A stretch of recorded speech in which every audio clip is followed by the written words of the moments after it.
All right, guys, so let me first start by saying, I have to say this, it's a disclaimer. This is my own personal opinion. This is purely for entertainment purposes. I am, for lack of a better term, an educated meathead. So don't go out and try this shit on your own outside of a doctor's supervision, okay? We're talking about my own personal protocols, my own opinions, all right?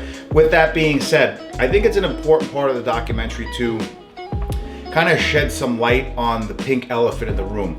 Anybody that's in the sport knows that it's there, but they don't want to talk about it. I like talking about it for a couple of different reasons. It's part of the sport. No matter which way you spin it, people want to know what everybody's taking. And it's not the emphasis of the sport because it's never going to override your food, your training, and your cardio. Let's make sure that we all understand that. But it is part of the sport and it has to be done in a safe way if you want longevity in the sport. I can only speak about my own personal protocols. I think it would be cool if we could get to a point somewhere down the road where it would be socially accepted. I mean, in Oregon, they just passed the bill that you could do recreational drugs and anabolics fall into that. So you literally can go buy growth hormone and testosterone right now, and you don't have to worry about a doctor losing their license when you go and say, hey, these are my labs. I'm currently taking testosterone, anavar, and growth hormone. Can you help me out?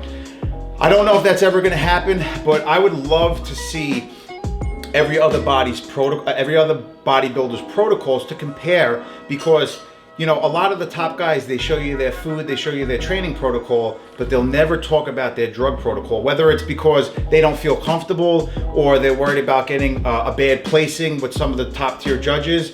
I can't speak for them, but I'm not worried about that because I want to educate you guys on some of the pitfalls that you can avoid if you know what you're looking at when you take a lab. So I obviously know what I'm looking at on my lab. So I'm not gonna show you everything. I'm gonna go over the key points that you should be aware of, because if you cross over and you decide to become an enhanced athlete, I think it's in your best interest to get under a doctor's supervision and make sure that some of the major values and markers are where they should be, because if they're not, you're only gonna cause yourself trouble down the road. Now, there's no long-term human clinical trials, so a lot of this stuff is passed down. Dave Palumbo runs a course, The Secrets to Becoming a Diet Guru. There's a lot of information out there, but it's not clinical information. It's all anecdotal, but it's enough for you to say, hey, this isn't where it should be. Maybe I should get myself checked out and then go from there, because you are crossing a line. And just like with alcohol is good until you have one too many beers and then you're throwing up all over the place. So with that being said, I'm gonna go over my personal labs. Now, I'm very open. I don't really have a lot to hide, and I'm very honest with people. So right now I'm currently on 0 testosterone, not even a TRT dose, and I'm on no anabolic compounds. After my surgery, when I had the green light to come back into training, I wanted to get back into the groove. So I decided once I was able to get back in the gym, I waited about probably 10 weeks, and I went on to a little bit of a cycle just to raise my androgens, because when you take anabolic compounds, it raises your androgens, and androgens have the ability to store glycogen better. So I wanted to do that knowing that I was going to compete next May. So I did about a 16-week run. I'm cleaning myself out now for between 8 and 10 weeks. I went 4 weeks of TRT, and now I'm going 4 to 5 weeks of absolutely nothing. So these are the labs based off of those numbers. So the first thing that you want to do, always make sure that you take your labs fasted. Those are going to be true numbers, especially for your lipid panel. So the first part of the lab, top value is glucose. You want that number, that's your blood sugar levels. That should be under 90, mine is at 87, so that's a good sign to start. And then as we go down, there's a lot of different things, but I'm just going to give you the key points. Your liver enzymes, they are going to be elevated even if you never take anabolics. So if you train hard, they're probably always going to be elevated. That's your AST and your ALT. Mine are slightly elevated. The values here are 34 and 55. Mine are at 56 and 69. Not alarming at all. I'm not even worried about it. The next number that you have to look at is your creatinine. Your creatinine is your main kidney function. That's the big one. So mine is at 1.2, the high is 1.3, that's totally fine. And it's probably a little elevated because I was probably dehydrated going into the lab. I tend to do that. I go in, I have a couple of glasses of water, but you really should stay a little bit more hydrated. Then your GFR, I've talked about this in other posts. GFR is glomerular filtration rate. It's an important one because it's the filtration system on your kidneys. So they have non-African American and African American. So mine is 70.23. You like to see that number above 60, so we're good there. That's the dog, she has to go pee-pee. Next thing a lot of guys don't look at, make sure you look at your potassium. We ran into a little bit of issue last year, was it, Chris? Yeah. Kristen's potassium was close to the 6 range. When you get into the 6s, you could have cardiac issues. Too much potassium could actually kill you. So we don't know why her body was hoarding electrolytes, but always pay attention to your potassium. Most people take potassium supplements that are not needed because you're gonna get a lot of it in your food. Hemoglobin A1C, that's your pre-diabetic number. I'm at 4.8, we're perfect with that. My lipid panel is stellar right now. My total cholesterol is 149, you want that under 200. My triglycerides were 50, top end is 149. My HDL is at 40, that's your good cholesterol.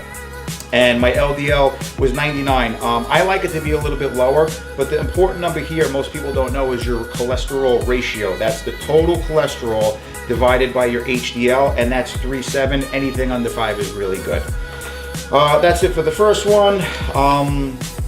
Another thing that you guys have to be aware of, I was completely uneducated when I did my first cycle at 19 years old. I wish I could go back and beat the shit out of the guy that told me about my first drug protocol, because he just told me what to take and how to take it, but he didn't tell me that my hemoglobin was going to be raised from D-balls and from sustanon. So your hemoglobin is the thickness of your blood, and that's an important marker, because if your blood is too thick, it puts you at a higher risk for stroke.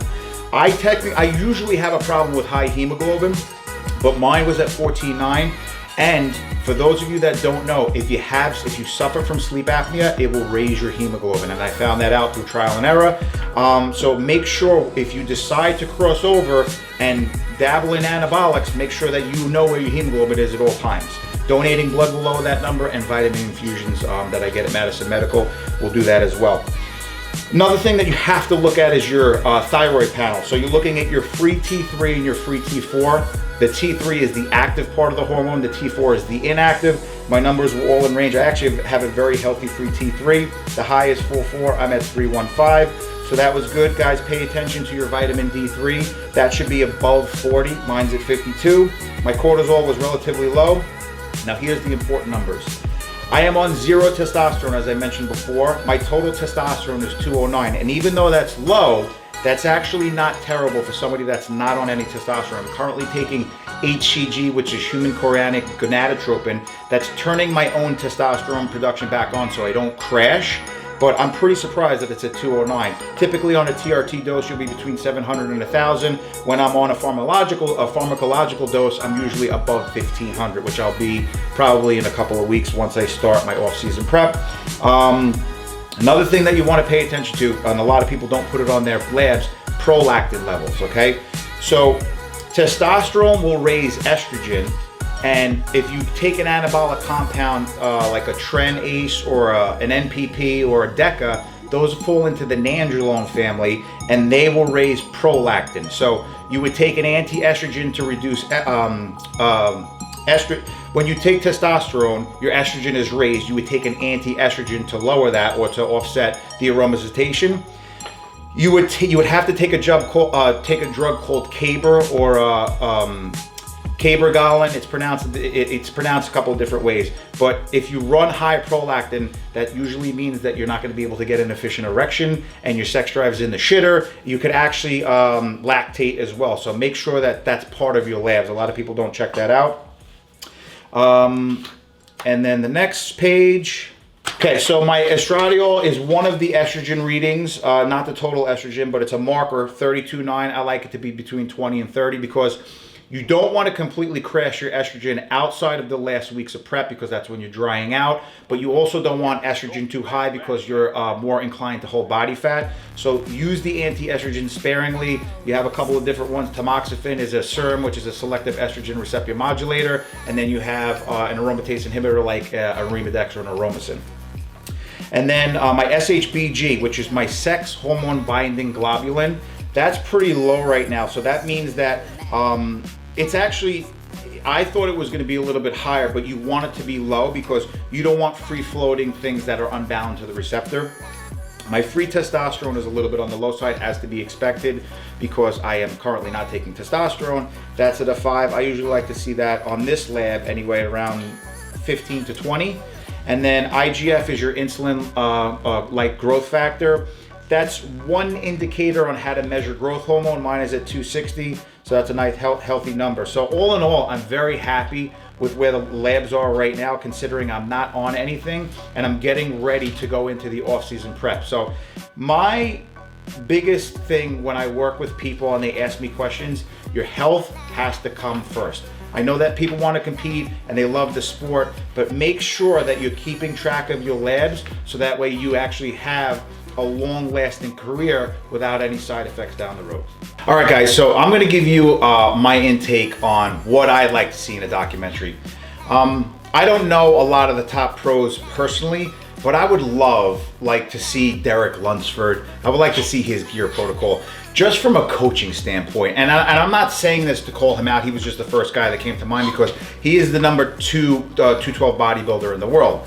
But a lot of people are under the impression some of these guys do massive amount of drugs, and it's really the furthest thing from the truth, because I watch a lot of, I'm a historian with the sport, so I like the guys in the 90s. Like everybody says Ronnie Coleman did a massive amount of stuff. I'm sure he had his moments where he was doing things, but you have genetically gifted athletes, and the first guy that comes to mind to me is Lee Priest. Lee Priest pretty much talks openly. You hear him a lot on Dave Palumbo's RX Muscle. Excuse me. And believe it or not, I don't really think he's a bullshitter. He didn't do a massive amount of drugs at all. Like he was like trying to think about what he took. Like he's open that he took clenbuterol. He's open that he took T3. He would do a Winstrol shot like once every 5 days. He openly talks about this. But the guy was gifted genetically. He also says that he wish he would have took more care of himself in the off season, because he probably would have been able to come in a little bit bigger. You have to understand, there is a big factor in this sport called genetics, and the drugs are not going to change the genetics. And I think a lot of guys that aren't gifted genetically try and do a massive amount of drugs to override their lack of symmetry or their lack of structure, and they wind up toxifying their body. And for me, I don't, there are certain things that I will do because the sport calls for it, but there are certain things that I won't do. And the reason why I won't do them is because I enjoy my life. I want to be around at 80 or 90 years old. And that's not to say some of the top guys that do a lot of shit are not going to be around, but how many people do you know in the sport that have died early? You know, Dallas McCarver left us way too early. And it's just sad, because it probably could have been prevented, but who knows? You know, we're speaking about things that are just opinionated, but I know that I want to be around for a while, and I know that I only have a couple of years left competing, and I turned pro late in my life, so I'm very selective about the things that I do. And if you understand the science of how these things work, you could start to educate yourself. Jamming yourself full of compounds because the more is better mentality is a shitty way to go about it. You need to figure out what works best for you. And you need to not flood your androgen receptors, because most people, you hear a lot of different opinions on YouTube, like, oh, I'm going to take this because the science says it's going to create more androgen receptors. I heard somebody say that, I'm not going to say who it was, but that's the furthest thing from the truth, because the reason why I'm not on testosterone right now, I told you guys why I'm doing this protocol, is because number one, I can't tell you the last time that I came off TRT, but number two, I need to I basically want to have good sensitivity for my androgen receptors. So how do I do that? I basically come off everything. And when that happens, your androgen receptors start to replicate themselves, because they're looking for any traces amount of testosterone in your body. So when I clean out, when I go back on, I'll be hypersensitive to whatever it is that I'm going to do. And I stay very basic in the off season. So a number that I'm going to go by is between, I would say, anywhere from 700 to 1,000 milligrams a test. In my opinion, I don't think you need any more, but it is based off of body weight. I'll do a secondary compound of either like EQ at 400 or 500 milligrams, maybe NPP, which is the fast acting version of DECA. That's nandrolone phenylpropionate. And then I'm going to concentrate on my training and my food. I'm not touching any orals. I don't need to raise toxicity levels in my body for no reason. Maybe in my 20s, I would do an Anadrol or I would do something else. At this point, I don't think that I need it because I have some untapped potential, but I am never going to be a mass monster. And I think coming into the sport and knowing where you are, you have to figure out what's best for you. And I'm just never going to be that guy. So what I have to rely on is conditioning. I have to rely on my training. Chris Tuttle helps me with my food. So these are the things that I need to concentrate. And coming into the New York Pro, the guys that I'm going to be competing against are going to be shorter than I am. They're going to be very stocky. They're going to have a lot of dense muscle. So I have to bring my A game as far as conditioning, and that's what I'm going to concentrate on. So I'm going into this knowing that there are going to be some world-class athletes there. Do I necessarily have a world-class physique? Probably not, but I'm gonna work as hard as I fucking can to get my conditioning to the point when you see me, there's gonna be a wow factor in a different way. So I competed at 197 in the North Americans. I'll make the 212. Right now I'm currently 231. We'll probably get up to 240, 242, and I'll do a standard drug protocol, nothing crazy. I'm gonna do what I need to do to get in shape. I'm not big with stims. A lot of you don't know this. I didn't even do clenbuterol for the North American because I just don't like that feeling. I don't take any pre-workouts. I don't even drink coffee. So the one thing that I have going for me is that I never suffer from adrenal fatigue. And a lot of people, a lot of people that abuse stimulants, they actually shut their adrenals down. And your adrenal glands sit on top of your kidneys. They're like little red kidney beans. And when you overstimulate them, they basically get to the size of peas. And then when you suffer from adrenal fatigue, you look watery, you never get conditioned the right way. Usually people that have lack of sleep suffer from it. So that's one thing I have in my favor. So going into this, I'm going to concentrate on the training. I'm going to do what I need to do, but from a healthy standpoint. And then we're going to see where the cards fall come May 2021, as long as this fucking COVID bullshit doesn't ruin it. Guys, I forgot to talk about one other thing too, and it's very pricey for a lot of people coming into the sport, growth hormone.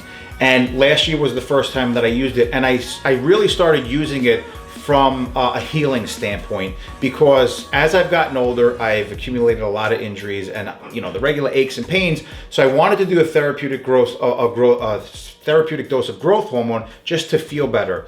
And when you don't abuse it, it has very good results. You sleep better. It rejuvenates your hair and your skin. It does have fat burning quality. So that's one other thing that I'm going to use. But again, I'm not doing a crazy amount. You hear a lot of guys, I've heard guys doing 8, 10, 12, 16 IUs a day. I'm going to be doing 2 to 3 right now.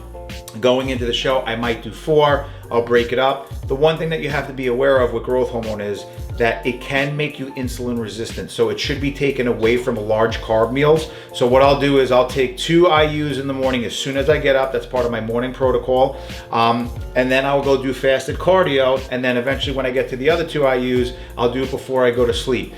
I will tell you that when I'm done competing, and this is because I'm educated on this, a TRT dose of testosterone, which is 200 milligrams a week usually, and if you can afford it, or if sometimes your insurance covers it, a therapeutic dose of growth hormone can help you live a better quality of life, at least for me. So I will never be without it, just because it helps me feel like I was in my 20s. When I compete, there's obviously a pharmacological edge to it, but again, there's a small window for you to cross over where you can cause yourself distress. And I'm just not going to cross that. So I just wanted to, that's another thing. I didn't want to jip you guys on anything. I wanted to be as honest as possible, but it is a big part of the healing process, and that's mainly why I'm taking it.